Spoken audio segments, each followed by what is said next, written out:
오늘 본문 제목이 참으로 행복한 가정. 우리 다 아시는 대로 5월달이 가정의 달입니다. 이 설교를 준비하면서 마음속에 한 가지 굉장히 부담되는 게 있었습니다. 첫째는 내가 설교대로 바르게 못 살아서 부담되고요. 그러나 설교는 또 하나님의 진리를 바로 선포해야 하기 때문에 거기서 오는 갈등 때문에 부담이 됐고요. 두 번째로는 여기 계시는 분들은 다 저보다 인생 선배시라서 다 이렇게 아름답게 지금까지 가정을 지키고 잘 사셨는데 굳이 꼭 설교를 해야 되느냐.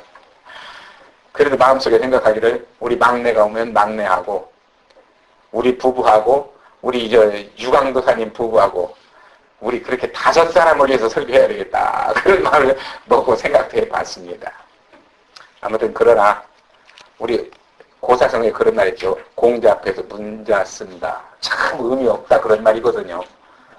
그렇지만은 지나온 발자취를 한번 회상하시면서 한번 말씀에 은혜가 있기를 다시 한번 주님의 이름으로 축원드립니다. 여러분, 행복이 뭘까? 인간 모두의 관심사 아니겠습니까? 어느 누구도 행복을 싫어하는 사람은 없을 겁니다.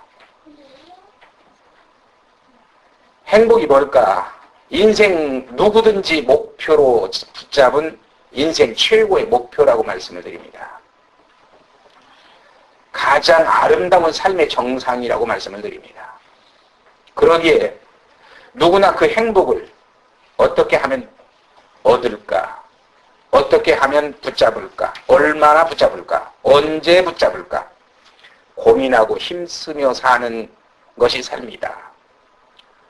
그 행복이라고 하는 그 의미를 이루기 위해서 새벽부터 밤중까지 어떤 분은 생각하고 노력하고 힘쓰고 애쓰고 그래서 그것을 위해서 인생과 능력과 모든 것을 투자하며 살아가고 있는 것이 인생이라고 말할 수 있습니다.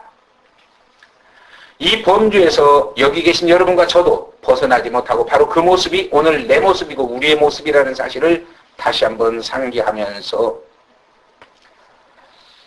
세상 사람들은 그 행복이라고 하는 두 글자를 이루기 위해서 때로는 체면도 버리고 양심도 버리고 인격도 버리고 명예까지도 버리고 그것을 추구하는 사람이 있는가 하면 그렇다면 우리는 어떻게 해야 할 것인가?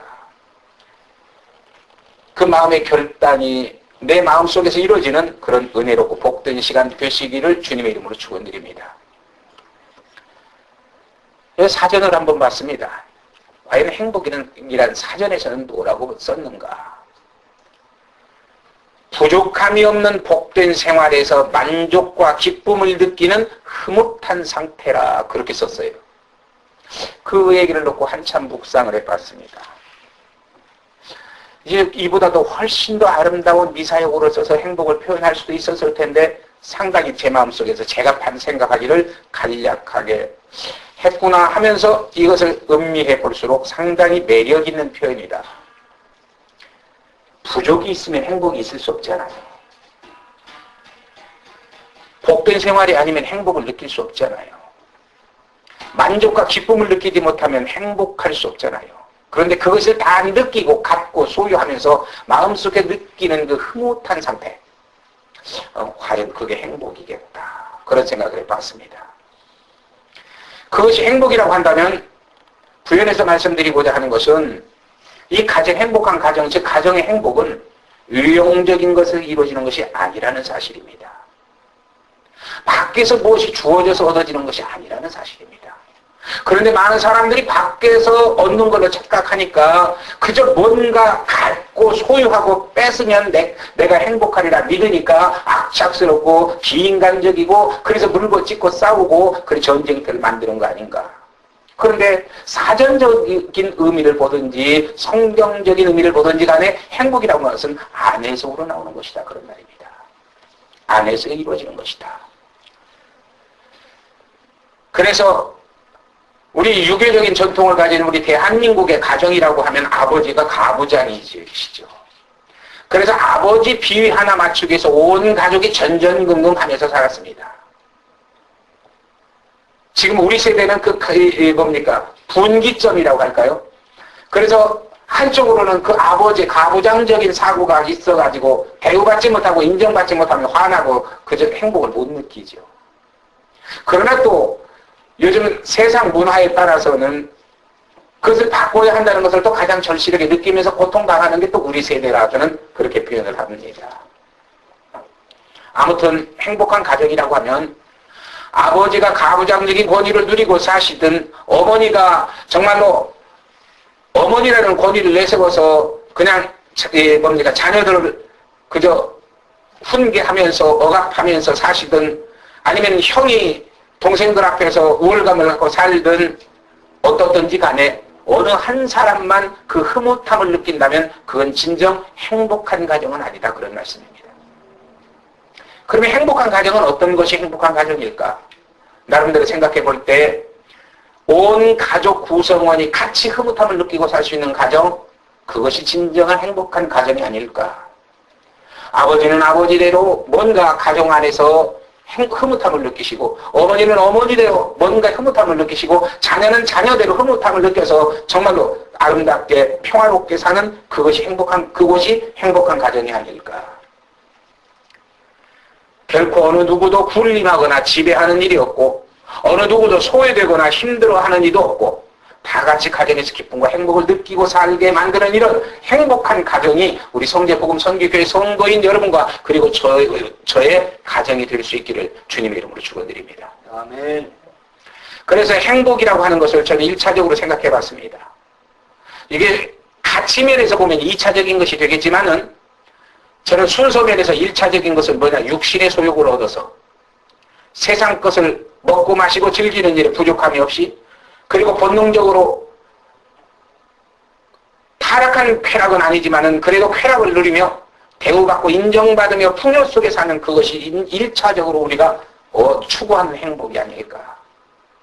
그런데 성경에서는 말합니다. 2차적인 행복으로 첫째 심리적이고 정신적인 것이다. 행복을 느끼고 누리고 사랑을 받고 베풀고 서로 간에 이해하고 용서하고 섬기며 사는 그것이 곧 행복이다. 그래서 그 안에서 만족해하고 그 안에서 서로 믿고 의지하고 그 안에서 섬기고 위하고 그래서 정신적으로 안정과 평화를 누리고 영적으로 감격과 행복을 누리고 하나님의 은혜 아래서 사는 믿음의 사람이 사는 가정, 믿음의 사랑을 이루는 가정, 그것이 진정한 행복한 가정이다. 그래서 이 행복한 가정이라고 한다면 가족 구성원 누구든지 간에 어디서 언제 무엇을 하다가도 예를 들어서 잡 때문에 아니면 환경 때문에 떨어져 살다가도 외국에 갔다가도 타향에 갔다가도 아니면 하루 일터에 갔다가도 언제 어디서 누구나 무엇을 하다가도 저녁이면 아니면 때가 되면 가정에 돌아왔을 때 쉼을 얻을 수 있는 것이 진정 행복한 가정이 아닌가. 언제 돌아와도 평화를 느낄 수 있는 것이 행복한 가정이 아닌가. 언제 돌아와도 서로 구성원 간에 위로가 있고 사랑이 있어서 아름다운 대화를 이루면서 서로 이해하고 격려하면서 용서할 때 그 생과 삶의 희망과 용기가 샘솟게 만드는 그곳이 곧 행복한 가정이 아닐까. 그래서 새로운 의욕을 가지고 인생을 더욱더 힘있게 다시 일어서게 만드는 그 촉진제 역할을 하는 바로 그것이 행복한 가정이 아닐까. 그렇다면 그것이 어느 정도라도 맞는 얘기라면 우리 성제복음 선교교회 성도인 여러분과 저 이런 아름다운 가정을 이루고 그 가정 속에 사는 진정한 행복자가 될 수 있기를 주님의 이름으로 축원드립니다. 아멘. 만약에 그렇게 되지 못하고 가정에 들어왔는데 누군가의 억압이 있고 누군가의 지배를 받고 누군가 뭔가를 명령하는 대로 따라서 하면서 전전긍긍한다면 그래서 집에 들어오는 것이 더 힘들고 집에 들어오는 것이 더 피곤하고 집에 들어오는 것이 더 신경이 쓰이고 그의 신경을 곤두서게 만든다면 그래서 짜증나고 그래서 스트레스가 쌓인다면 그래서 감정이 상하고 상처를 받는다면 그래서 내 마음속에 미움과 분노가 살아나고 일어난다면 그것은 더 이상 행복한 가정이 아닐 것이다. 오히려 문화적인 표현일지 모르겠지만 바로 이것은 무덤이지 행복한 가정이 아닐 것이다. 겉을 아무리 아름다운 색깔로 회칠해 놓아도 역시 가족 간의 대화가 없고 평안이 없고 사랑이 없어지면 만나는 것이 짐이 되고 무리한 요구와 지나친 관심이 나를 억압한다면은, 아니면 또 때로 냉대와 무관심이 지배하게 된다면은 그곳에는 꿈도 소망도 있을 수 없는 오직 절망 속에서 헤매이는, 그런 쉽게 표현하면 하루 저녁 잠자고 떠나는 여인숙이지 않을까. 행복한 가정이 아니라 여인숙이지 않을까. 여러분, 여인숙에서 무슨 역사가 일어나고 여인숙에서 무슨 생명의 탄생이 있겠느냐 거든 말입니다. 하루 저녁을 지내기 위해서 그냥 돈 주고 잠자고 떠나면 그만이는데, 그 떠나고 나면 빈방인데, 가정이 만약에 이렇게 된다고 하면은 무슨 행복이 있겠느냐. 여러분, 우리의 가정은 삶의 안식처가 되고, 우리 가정은 운명의 공동체가 되고, 그래서 생존 경쟁에서 시달리고 상처 입은 가족이 지치고 피곤한 몸을 이끌고 돌아와서 가족들이 따뜻한 사랑으로 하나가 돼서 이해하고 돌봄으로 치료받는 그런 기쁨 있는, 감사가 있는, 은혜가 있는 그런 가정을 만들어 살 수 있어야 되지 않겠느냐. 그러면 그런 가정이 다 공감을 하면서도 이루지 못하는 확률이 상당히 큰데 왜 그럴까? 언제나 남이 그렇게 해주기만을 바라고 나는 주인공이 되기를 원하는 사람이 많기 때문이다. 저는 분명히 그렇게 말씀을 드립니다. 남은 구성원이 나를 이해하고 나를 즐겁게 하고 나를 평안하게 하고 나를 위로하고 나를 격려해서 내가 즐거움을 흐뭇함을 느끼게 난 만들어주기를 바라기 때문일 것이다. 그런데 이것이 진정 이루어지려면 반대로 내가 먼저 그렇게 할 수 있어야 됩니다. 남편이 들어왔는데 아내가 가시노릇만 한다면 남편은 절대로 행복을 느낄 수 없는 가정이 될 것이고, 남편이 들어와서 아내를 억압하고 구박만 한다면 절대 아내에게는 그 가정이 행복일 수 없고, 자녀에게 강요만 한다면 자녀도 행복일 수 없고, 자녀가 삐뚤어져서 부모를 근심하고 속상하게 만든다면 역시 부모에게도 행복한 가정일 수 없다. 그러면 그런 아름다운 가정을 만들기 위해서 먼저 그 자리에 서서 노력하고 힘써야 할 것이 누구냐? 분명하게 말씀을 드립니다. 성숙한 믿음의 어른이라고 저는 말씀을 드립니다.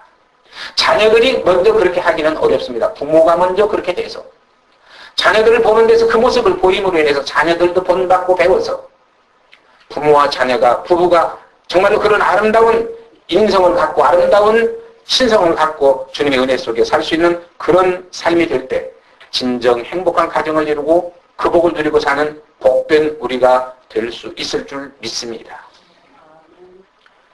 그런데 말입니다. 이 진리를 웬만한 사람이면 다 압니다. 그런데 왜 이게 안 될까요? 물론 인간의 이성과 감성 때문에 영향이라고 합니다. 그러나 저는 오늘 여기서 본문에서 순간에 분명하게 말씀드리고 싶은 것은 사탄의 역사라고 하는 사실입니다. 가정을 행복하게 이루고자 한번 여러분 마음 먹으면요, 신앙 안에서 이제 기도하고 느끼고 깨달아서 내가 좀 죽어야 되겠다, 내가 좀 희생해야 되겠다, 내가 좀 양보해야 되겠다, 그래서 정말로 상대를 그게 아내든 남편이든 자식이든 좀 행복하게 만들어야 되겠다 하고 마음 먹고 한번 시도해 보세요. 꼭 거치는 일이 먼저 생깁니다. 혈기 나야 할 일, 성깔 부려야 할 일, 고집 부려야 할 일, 자존심 상하는 일이 먼저 생겨서 그것을 깨버리게 만듭니다.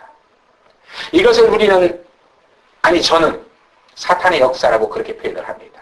우리 감정을 충동해서, 우리 교만을 충동해서, 우리 욕심을 충동해서 못 참고 그렇게 만들어버린다는 얘기입니다. 사탄은 그렇게 미혹하는데요, 그렇게 한 번쯤 도전했다 떠나는 그런 세력이 아닙니다. 한 번 깨려고 작정을 하면요, 기묘하게, 집요하게 역사합니다. 그래서 이 가정은 이 사람에게 요것만 주면 이 가정은 깨지겠다, 행복이 깨지면 가정이 흩어지고 가족이 흩어지고 가족이 흩어지면 끝나겠다 하고 판단돼서 사탄이 그렇게 마음먹고 역사하기 시작하면은 집요하게 역사합니다. 그래서 술 좋아하는 사람은 그저 눈만 뜨면 술만 보이게 만들 것이고, 노름조와 도박 좋아하는 사람은 눈만 뜨면 도박장이 그리워지게 만들 것이고, 이성을 좋아하는 사람, 쾌락을 좋아하는 사람은 눈만 뜨면 쾌락의 길이 열려서 그 길을 가게 만든다는 얘기입니다. 집요하게 가게 만들어서 결국은 패가망신하고, 그래서 행복한 가정을 이루지 못하고 신앙까지도 잃어버리고 살게 만드는 거, 이게 사탄의 역사라고 하는 사실입니다. 그러므로 우리 믿음의 성도일수록 이 진리를 깨닫고 언제나 하나님이 기뻐하지 않는 일, 하나님이 기뻐하지 않는 방법, 하나님이 기뻐하지 않는 장소, 이런 것들은 절대로 피하고 이겨낼 수 있는 이것이 믿음의 능력이라고 저는 말씀을 드립니다. 아멘. 오늘날 사람들이 내가 기도했더니 감기 환자 하나가 나왔어. 아, 능력 받았는데. 내가 기도했더니 중병 환자가 나와서 아, 능력 큰데. 내가 이 기도했더니 죽은 자가 벌떡 일어나서 와, 하나님 같은 능력 가졌는데. 본인도 그렇게 믿고 인정도 그렇게 받습니다. 그러다가 결국 그것에 멸망당하고 마는 것이 영적 진리를 깨닫지 못한 은혜자의, 은사자의 말로라고 하는 사실입니다. 그러므로 정말 우리가 행복한 가정을 이루고 그 안에서 내가 행복자가 돼서 하나님의 은혜 속에서 복되고 영광스럽게 살고 행복하게 살기를 꿈꾼다고 하면은 우리는 한번 우리 자신의 신앙과 그리고 삶을 곁들여서 한번 생각해보고 반성해보고 고쳐나갈 수 있는 그런 우리가 되어야지 않을까. 여러분, 우리 가정을 보면은요, 맨 먼저 가정은 어디서부터 이루어집니까? 누구에게부터 이루어집니까? 부부에서부터 시작이 됩니다. 그래서 가정을 이루기 위해서 하나님은 아담을 창조하셨고 아담이 혼자 있으니 가정이 안 되는 걸 보시고 하나님은 하와를 창조하셔서 한 가정을 이루게 만드셨고 그래서 그 가정을 이룬 두 부부 남녀 사이에서 자식이 탄생해서 더욱더 행복한 가정을 이루고 살게 역사하시는 것이 하나님의 창조 섭리라는 사실입니다. 그런데 그들에게 무엇이 필요했느냐? 하나님의 명령인 말씀의 규칙이 필요했다는 사실입니다. 그 규칙이 뭡니까? 하나님의 절대 명령이 선악과는 따먹지 말라고 하는 규칙이고 명령입니다. 그런데 그것을 어김으로 인해서 가정은 깨져버리고 말았다는 얘기입니다. 그러면 뭐 이 인간적으로 보면 그때부터 시작이 됐지 깨진 것이 아니라고 말씀드릴 수도 있지만은 이미 하나님이 정하신 가정은 깨졌다는 얘기입니다. 하나님이 그 행복 속에서 살도록 만드신 그 가정은 깨졌다는 얘기입니다. 오늘 우리 그렇습니다. 신앙 하나쯤, 가족 구성원 간에 신앙 하나쯤 없어도 아무 상관없으리라 아닙니다. 한 사람이 제대로 신앙을 못 가지면 전체 구성원을 힘들고 어렵게 만들 수도 있습니다. 아내가 신앙이 없으면 남편이 힘들고 남편이 신앙이 없으면 아내가 힘들어 가정의 행복을 지켜나가기 어렵게 만들 수도 있습니다. 그러므로 우리는 바로 이 행복한 가정을 이루기 위해서 부부간에 먼저 지켜야 할 규칙, 그것을 지켜야 한다. 그것이 여러 가지로 말할 수 있겠습니다만 아무튼 그것이 무엇이든지 간에 그 규칙을 지키면서 서로 상대를 배려할 수 있어야 됩니다. 오늘 가정이 쉽게 젊은이들이 한국에 참 불명예스러운 이름이다마는 한국의 이혼율이 1위라고 그래요. 이것이 왜 그렇습니까? 동방예의국 정말로 백이민족을 자랑하는 대한민국 민족이 왜 이런 부정적인 것을 1위를 했느냐 그 말입니다. 너무 지금 그게 뭡니까? 미시족 부모를 키운 그 윗세대 부모들이요. 자녀를 너무 노하게 일렀어요. 자기 성질대로 하고 싶은 거 다 하고 사는 것이 절대 잘한 것이냐 그렇게 키웠어요. 그렇게 하다가 보니까 결혼 생활에서 만나서 가정을 이루고 사는데 지금까지는 우리 어머니 아버지도 나한테 회초리 한 번 안 되고 욕 한 번 안 하고 내 멋대로 살았는데 상대가 딱 나타나서 그때부터 제약을 걸기 시작하니까 못 견디는 겁니다. 그래서 그것이 마찰이 되고 그것이 싸움이 돼서 결국은 깨지고 부서지는 거죠. 아무튼 행복한 가정을 이루기 위해서 하나님이 세우신 규정이든 아니면 인간 윤리 사이에서 세워진 규칙이든 그것을 지킬 수 있는 것이고 지켜야 하는 것이고 그것을 가장 종합적으로 우선적으로 말씀드리고 싶은 것은 사랑의 배려다 그렇게 말씀을 드립니다. 상대가 내 마음을 만족하게 해줘서 행복하려고 하지 마시고 상대가 내 마음에 흡족하게 변화돼서 행복을 찾으려고 하지 마시고 서로가 서로에게 배려할 수 있는 그런 규칙이 필요하다. 그러기 위해서 우리 언행심사가 어떻게 됩니까? 언제나 상대의 자존심을 살릴 수 있는 언행심사가 되어야 된다. 그런데 우리는 그게 잘 안 되죠. 내 성질대로 탁 그냥 쏟아놓고 보면은 상대에게 상처 주는 말을, 행동을 하게 돼버리죠. 그런데 그래서는 행복한 가정을 이룰 수 없다. 그러니 나의 말과 행동, 마음과 생각, 일하는 모든 것들이 상대의 자존심을 살리고 상대의 인격을 존중하고 그래서 믿음과 용기와 의욕이 살아나서 힘있게 살게 만드는 그런 내가 돼야 된다. 그런 말입니다. 그럴 때 부부간에 먼저 행복이 오게 된다는 사실입니다. 죄송합니다. 여러분 저도 그렇고 우리 부부들 어른들도 그렇고 부부들 사는 것 보면 그렇습니다. 언제나 상대의 약점을 상당히 파헤치고 지적해서 상대를 꼼짝 못하게 만들려고 하는 게 인간의 본성입니다. 그게 내 안에 있는 악한 본성으로서 교만이길 수도 있습니다. 그러나 진정 행복한 가정을 이루기 위해서는 상대 자존감을 살려줄 수 있어야 되겠고 상대 열등의식을 파헤치지 말아야 될 수 있게 되고 그리고 그것을 감싸주는 그런 사랑과 배려가 있어야 된다. 그래서 상대가 나를 만남으로 인해서 나와 대화함으로 인해서 언제나 자신감을 갖고 살도록 도와주고 상대의 약점을 덮어주고 들추지 않는 상대의 실수나 무능력을 공격하지 않고 언제나 북돋아주는 이런 배려가 있어야 된다. 특별히 여기는 이제 아까 우리 얘기했죠. 우리 부부하고 우리 유광도사 부부, 젊은 부부는 우리 4사람밖에 없으니까 무리하게 하는 얘기일 수도 있다고요. 우리 유광도사님 또 유사모님하고 혹시 말다툼 하면서 유광도사님은 유사모님의 친정 식구 비난하지 마세요. 친정 허물 들춰내지 마세요. 사모님은 안 계시니까 또 헛소리지만은 사모님은 우리 유광도사님의 시집 식구 비난하거나 시집의 허물 들춰내지 마세요. 가장 민감한 게 그겁니다. 웬만한 건 이해하다가도요, 아내가 친정의 어떤 약점을 들고 나오면은요, 신랑이 나오면은 못 참는 게 아내입니다. 시집의 약점 들고 공격하기 시작하면 못 참는 게 아내입니다. 이런 것들이 우리가 지켜야 할 배려 아닌가.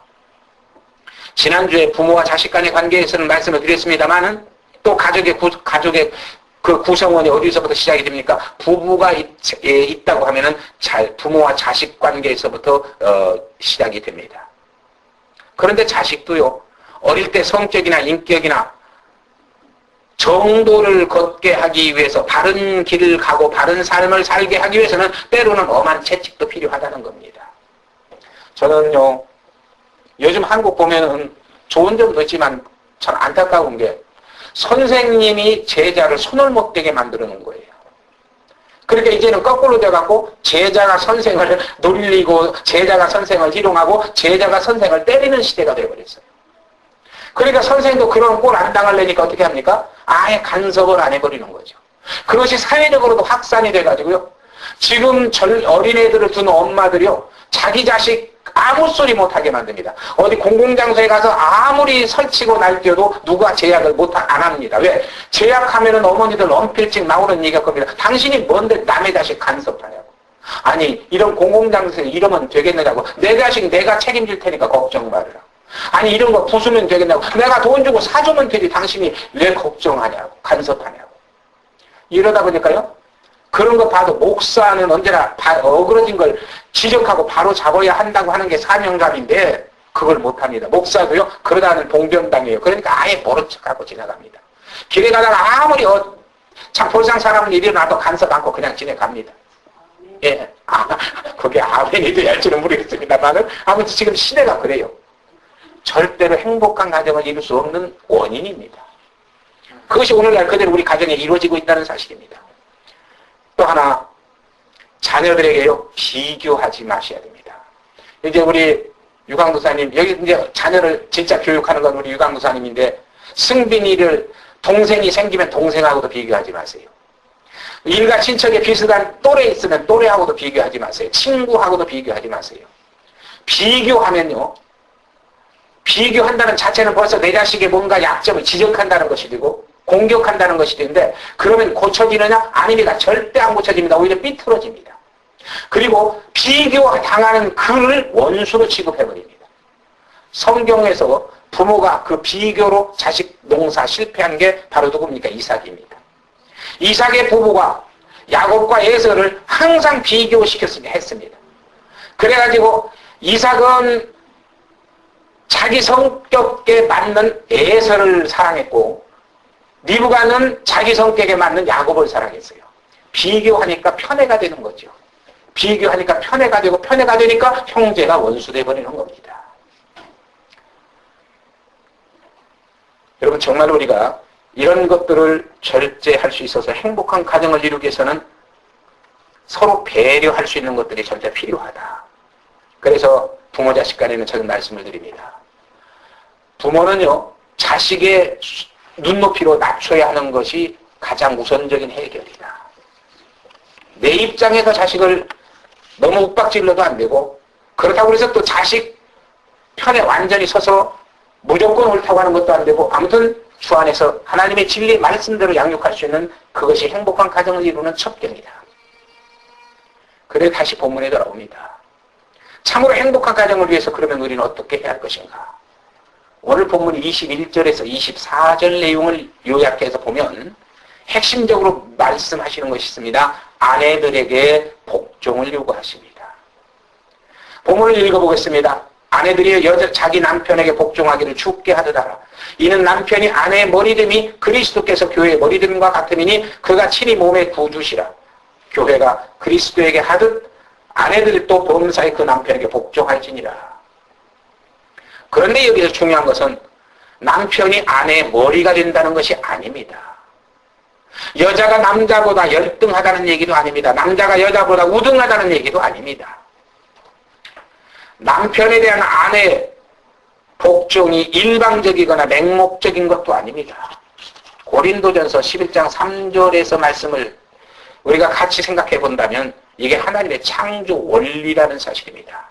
남녀는 동등하게 하나님의 형상과 모양대로 창조된 하나님의 작품입니다. 그런데 특히나 여자가 남자에게서 탄생이 됐는데 남자 어디서 나왔습니까? 옆구리 갈비뼈에서 나왔습니다. 이건 뭘 말합니까? 결코 여자가 남자보다 발 아래 짓밟혀야 할 위치도 아니고 그렇다고 여자가 남자 머리로 솟아야 할 위치도 아니고 언제나 동반자로서 같이 팔짱 끼고 같이 손잡고 걸어야 할 동격이라는 사실입니다. 어떤 질서적인 측면에서 아내로 하여금 남편에게 복종하라는 것이지 어떤 계급을 형성하거나 권위를 나타내는 것이 아니라는 사실입니다. 여러분 쉽게 말씀을 드리면 행복한 가정은 뭡니까? 질서와 평안이 이루어진 것이 행복한 가정입니다. 그런데 왜 그러면 먼저 아내더러 남편에게 복종하라고 합니까? 가정의 머리는 남편이라고 오늘 성경에서 하나님은 분명하게 말씀을 하십니다. 가정의 행복을 위해서는 몸인 교회가 머리이신 주님께 절대 순종하듯이 아내가 남편의 몸이니 머리 된 남편에게 일단은 복종하라는 것입니다. 순복하라는 얘기입니다. 그 순복하라는 얘기의 언어적인 의미를 종합해서 말씀을 드린다면 명령체계에서 그냥 복종하라는 얘기가 아니라 사랑하고 존경하고 신뢰하고 믿어서 따르라 그런 의미를 내포하고 있습니다. 무조건 복종하라는 얘기가 아니라 남편을 사랑하고 존경하고 신뢰해서 믿고 따라와라 그런 말입니다. 만약에 이것을 비유로 말씀드리자면 머리와 몸이 자리바꿈을 하면 어떻게 되죠? 우리 그래도 제일 시원스럽게 대답하시는 분이 정사모님 한번 말씀해 보시죠. 머리하고 몸하고 뒤바뀌어져 버리면 자리 바뀜이 되면 예? 장애자 맞습니다. 이거 동물원에 가야 할 이상동물입니다. 맞습니다. 남편하고 아내하고 질서를 위해서 하나님이 정하신 이 법을 어겨버리고 뒤바뀌면은 가정이 아름다운 가정이 되는 것이 아니고 아름다운 부부가 되는 것이 아니라 기형적인 동물이 되어버린다는 얘기입니다. 동물원에 가야 할 기형아가 되어버린다는 얘기입니다. 또 하나 몸은 하나인데 머리가 둘이면 어떻게 되죠? 여러분 가끔 그런 짐승이 태어나는 거 보죠. 뱀도 나는 TV 화면에서 뱀이 머리 2개 달린 뱀이 나오는 건 여러 번 봤고요. 사람도 머리가 둘이 붙어서 나오는 사람도 있고요. 그런데 머리가 둘이 몸은 하나인데 머리가 둘이면 어떻게 될까요? 그것도 기형입니다. 절대 정상적일 수가 없어요. 대신 또 몸은 둘인데 머리가 없다면 어떻게 돼요? 그것도 죽은 사람입니다. 그래 가정의 평화와 질서를 위해서 안녕을 위해서 아내에게 먼저 남편에게 복종하라고 하는 것은 믿고 따르고 존경하면서 아름다운 가정을 이루고 살라고 하는 하나님의 의도고 뜻인 줄 믿습니다. 그러므로 여러분 같이 살다 보면은 완벽한 남자도 없고 완벽한 여자도 없습니다. 완벽한 아내도 없고 완벽한 신랑도 없습니다. 동쪽에서 정말로 유별나게 똑똑한 남편이라면 서쪽은 아주 약점일 수도 있습니다. 이것은 기가 막히게 능력이 있고 잘하는데 이것은 잼뱅일 수도 있습니다. 우리 속된 말로. 그런데 또 상대는 남편이 잘하는 것은 못하고 남편이 잼뱅인 것은 또 상대가 잘할 수도 있고 아내가 잘할 수도 있습니다. 그러면 서로 자기 잘하는 것이 최고라고 한다면 역시 부딪히고 깨져서 없어집니다.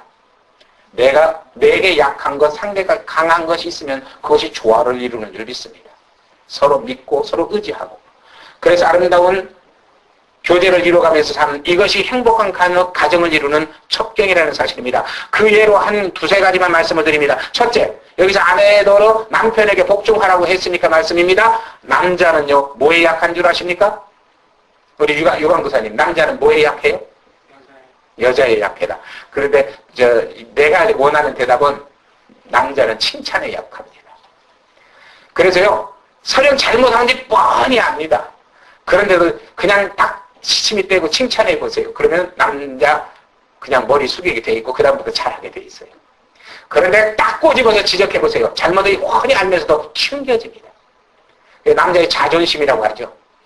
그래서 남자는 밖에 나가서 다 짓밟히고 억압당하고 복종하고 처자식 먹여 살리려니까 직장생활하면서 그렇게 살더라도 남자가 바라는 게 딱 하나 있어요. 다 그런지 모르겠지만 대체적으로 그렇습니다. 가정에 들어오면 아내한테서는 인정받고 아내한테서는 칭찬받기를 원하는 겁니다.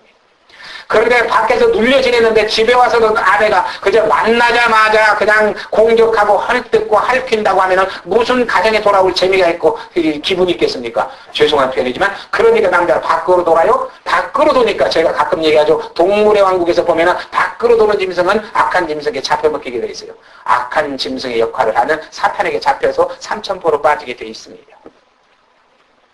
그러므로 남자는 칭찬에 약하다는 사실을 기억하시고 칭찬해 줄 수 있는 아내가 되어야 됩니다. 또 남자는 뭐에 약한 줄 아십니까? 신뢰에 약합니다. 내가 아무리 믿음받을 짓을 못했어도 가정에 들어와서 아내나 아니면 자식들이 우리 아버지 최고라고 믿어주면요, 그 믿음 때문에 자기를 바꿔가고 그 믿음 때문에 밖에 나가서 목숨 바쳐 충성할 수 있습니다. 이게 남자입니다. 근데 아내들이 이걸 모르고 아유 당신은 믿을 게 하나 있어야지. 그러면 속으로 뭐라고 합니까? 아이고 우리 아내가 믿을 게 하나도 없다니까 내가 뭔가 믿을 걸 차려서 만들어줘야지. 이러면 얼마나 좋겠습니까? 그런데 대개 남편은 그래요. 그럼 믿지 마. 나 너한테 믿음 안 받아도 좋아. 이렇게 나옵니다. 남자는 믿음에 약하니 어떻게 신뢰에 약하니 그 약점을 들어서 그냥 안 믿어져도 믿어준다고 고백하면서 남자를 끌어가는 거, 이게 지혜라고 말씀을 드립니다. 또 남자의 강한 것이 하나 있습니다. 남자의 강한 것이 뭐냐? 부정에 강합니다. 부정이라고 하는 것은 바르지 못한 행동이라는 얘기가 아니고 아내가 의심하고 따지고 꼬치꼬치 캐물으면요 빗나가요. 이게 남성입니다. 남자입니다. 그러니까 여러분 자꾸 캐묻고 따져보세요. 거짓말 하게 됩니다. 2번 이상 얘기하게 되면 또 그랬냐고 다구치니 어떻게 합니까? 거짓말 하게 되죠.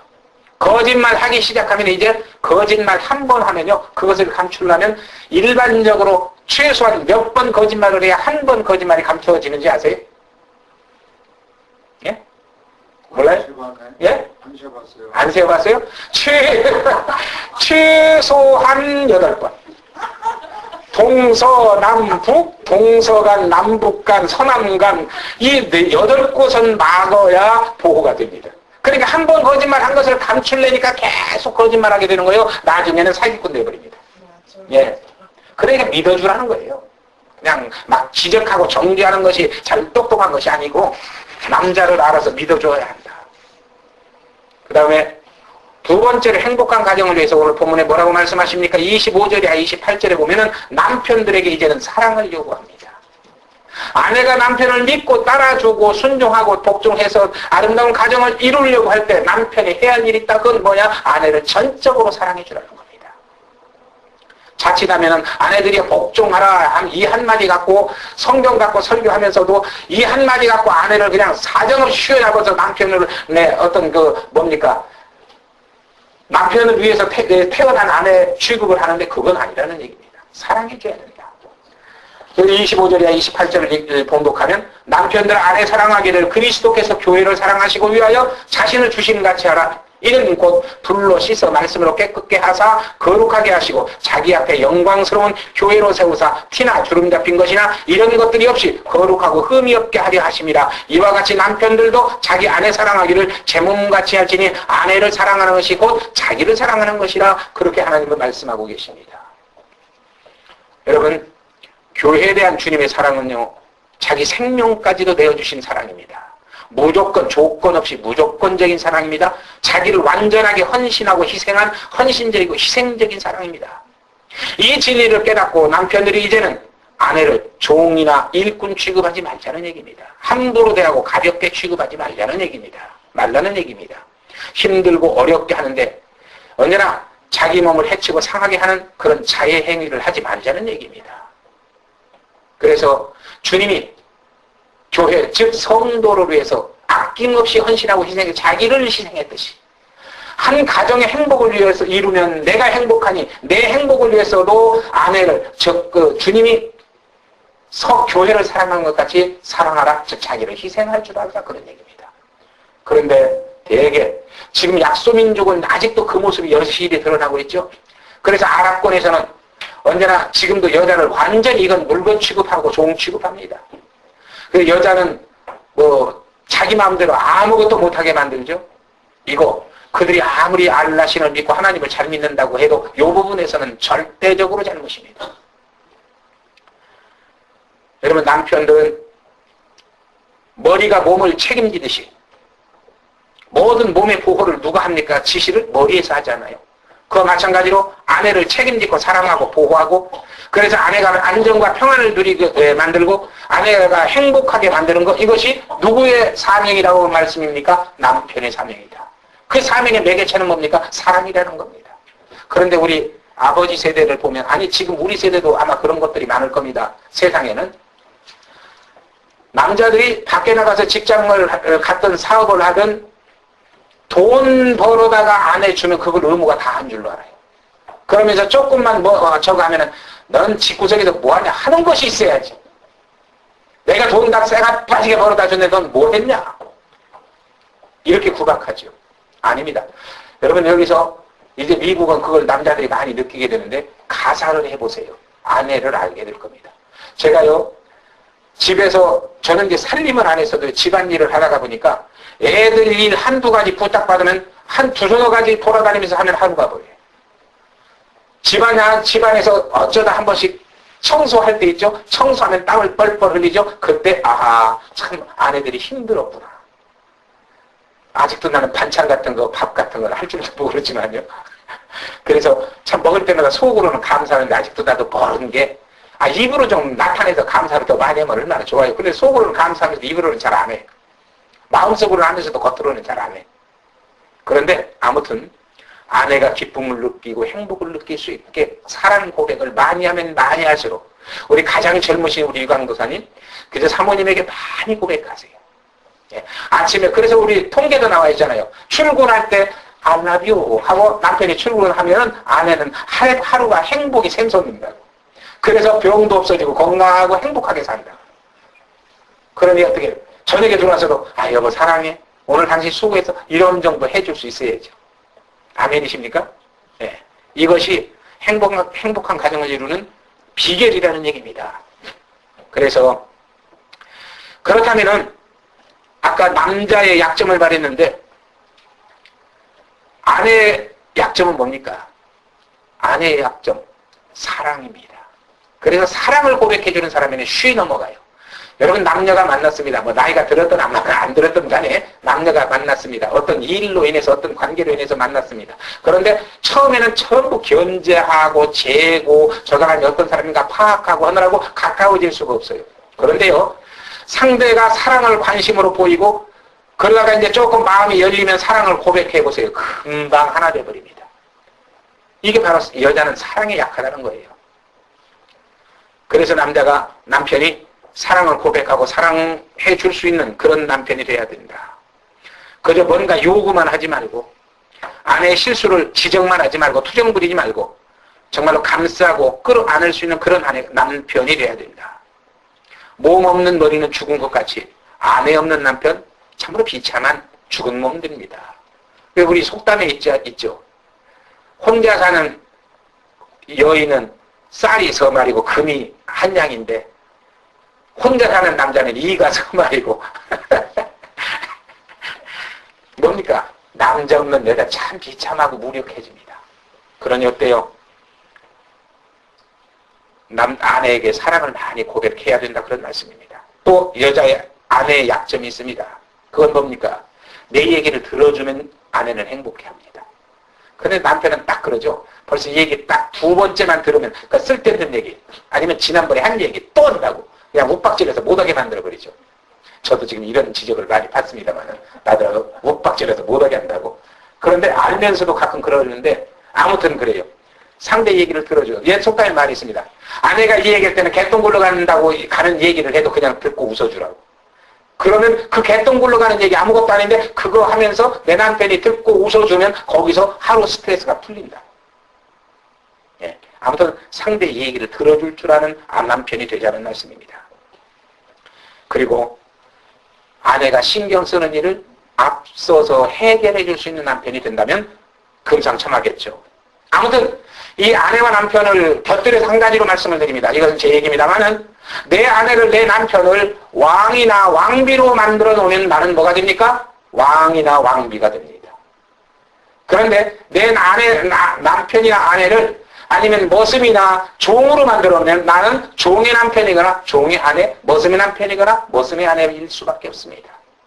내가 대우받고 사는 것, 상대를 높여주는 것이라는 사실을 말씀드립니다. 마지막으로 세 번째, 참으로 행복한 가정을 위해서 어떻게 해야 됩니까? 오늘 보면 29절이야 33절을 보면은 둘이 사랑과 경외로 하나 되라고 요구하십니다. 본문을 보면은 누구든지 언제든지 제 육체를 미워하지 않고 오직 양육하여 보호하기를 그리스도께서 교회를 보양함과 같이 하나니 우리는 그 몸의 지체임이니라. 이러므로 사람이 그 부모를 떠나 그 아내와 합하여 그 둘이 한 육체가 될지니 이 비밀이 크도다. 내가 그리스도와 교회에 대하여 말하노라. 그렇게 말씀하고 있습니다. 그러면서 그러나 너희도 각각 자기 아내 사랑하기를 자기같이 하고 아내도 그 남편을 경외할지니라. 21절에 보면은 그리스도를 경외함으로 피차 복종하라 그렇게 명령하고 있습니다. 이 비밀이 크다 하니까 어떤 분은 그렇게 얘기를 합니다. 남녀가 만나서 다 어른들이니까 그냥 스스럼 없이 말씀드리겠습니다. 남녀가 만나서 부부가 돼갖고 가정을 이루고 살면서 이 성관계를 맺어서 그 성관계를 맺는 그 쾌감 아니면 그 신비로움, 거기서 태어나는 자녀의 그 신비로움 이런 것들을 얘기한다 하는데 절대 그건 아닙니다. 그건 그렇게 신비가 아니죠. 필연적으로 자연스럽게 이루어지는 현상이죠. 그래서 성경에서 분명히 이 비밀이 크다 했을 때 이 비밀이 뭐냐 하는 겁니다. 지금 하나님은 말씀이지요. 부부간의 관계를 실제로 들어서 설명을 하시면서 그것을 승화시키는데 뭘로 승화시킵니까? 교회와 그리스도와의 관계로 승화를 시키는 것이 하나님의 목적이라는 사실입니다. 그리스도와 교회. 이것을 역으로 얘기하면은 그리스도와 교회를 너희가 보고 그 교회를 탄생시키기 위해서 그리스도가 당신을 십자가에 매달려 피 흘리고 몸 바쳐 희생함으로 교회를 탄생시켜서 교회를 지키고 보호하고 끝까지 키워나가서 천국까지 가게 만드는 그 그리스도의 사랑과 은혜 그리고 천국까지 따라가는 성도의 믿음과 은혜 이것을 부부의 관계 속에 적용시켜서 설명하는 것이라는 얘기입니다. 그러게 비밀이 크다고 우리 주님은 말씀하시는 겁니다. 여러분 우리 가정이 그렇습니다. 아무리 행복하게 살려고 노력하고 힘써도 세상 것의 목표가 주어졌다고 하면은 그 행복은 곧 약해지거나 깨지거나 병들게 되어 있습니다. 그러므로 우리 그리스도인들 성대복음 선교교회 성도인 여러분과 저 모두가 다 이 아름다운 부부관계를 위해서 행복한 가정을 이루는데 그것이 어디와 연결이 되어야 되느냐? 교회로 연결이 돼서 그리스도에게까지 승화시켜져서 그래서 그리스도가 언제나 교회를 사랑해서 희생하듯이 또 또 희생으로 교회를 탄생시켰듯이 또 교회가 그리스도를 받들어 천국을 이루듯이 아내는 남편을 받들어 순복하고 남편은 아내를 사랑해서 정말 행복한 가정을 이루고 천국의 모형을 이 땅에서 누리고 살게 되는 그런 아름답고 복된 성도 오늘 여러분과 제가 될 수 있기를 주님의 이름으로 축원드립니다. 이것이 가정의 신비고 이것이 부부의 신비고 이것이 교회의 신비고 이 믿음의 신비라는 사실을 우리는 다시 한번 기억하면서 정말로 그것을 위해서 오늘 내가 무엇을 어떻게 해야 할 것인가 우리 찾아서 정말로 힘쓰고 애써서 아름답게 이뤄나가는 그래서 정말로 교회가 영혼을 구원시켜서 교회를 번성시키듯이 오늘 우리가 이런 사랑의 성도로서 정말로 후손을 번성시켜서 가정을 윤택하고 행복하게 만들어 그것이 저의 천국을 확장시키는 이런 아름다운 사역까지로 승화되는 그런 복된 역사가 있기를 진심으로 축원드립니다. 그것을 위해서 아내는 언제나 남편에게 순복해야 되고 성도는 그리스도에게 순복해야 되고 남편은 아내를 몸바쳐 사랑해야 되고 그리고 예수 그리스도의 그 사랑을 받았음을 확신하고 정말로 감사하며 감격하며 살 수 있어야 될 줄 믿습니다. 그리고 언제나 아내와 남편이 하나 돼서 정말로 여호와 하나님을 경외하며 행복한 가정을 이루고 사는 그런 우리 성대복음 선교교회 성도 되시기를 주님의 이름으로 축원드립니다. 기도하시겠습니다. 사랑의 주님 참으로 감사드립니다. 오늘 우리가 가정의 달을 맞이해서 하나님의 진리를 상고해봤습니다. 깨달은 대로 믿고 믿은 대로 살아서 하나님께는 영광이 되고 우리에게는 행복이 되는 그런 아름다운 가정을 이룰 수 있는 복된 은총 허락해 주시옵소서. 예수님의 이름으로 감사하며 기도드렸습니다. 아멘.